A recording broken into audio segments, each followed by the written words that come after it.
अस्सलाम वालेकुम दोस्तों, तुसी वेखदे पे हो पाक पत्रकास्ट। मैं तुहाडा दोस्त अहमद फराज। दोस्तों सब तो पहले रिक्वेस्ट है, चैनल को सबसक्राइब कर लो। फेसबुक वाले बरावीर बहुत अच्छे पेज को फॉलो कर लो। किसी बरावीर को अच्छी नस्ल की गाय, गारंटी वाली गाय चाहिए हो बाएतमाद और भरोसे नाल परचेज कर सकता है।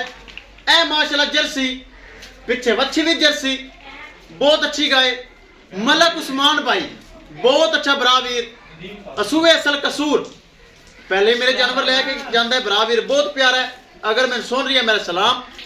मलक उस्मान भाई ने 4.5 लाख डिमांड सी, थोड़ा बहुत प्यार मुहब्बत करके खरीद ली है। सारे पैसे मेरे अकाउंट में ट्रांजैक्शन कर दिते। ए माशाल्लाह जा रही है असूए असल कसूर। अल्लाह ताला मलक उस्मान भाई ने नसीब करे। इस अलावा किसी बरावीर को मजीद अच्छी नस्ल की गाय चाहिए हो बाएतमाद और भरोसे में परचेज कर सकता है। कैमरामैन साहब गड्डी नंबर एक चीज करो क्लियर तो करो रवा। लो जी माशाल्लाह चेक करो, लगाई सी गाय प्योर जर्सी, पिछे बच्ची रवानगी वास्ते तैयार है। विखाइए गड्डी नंबर ते।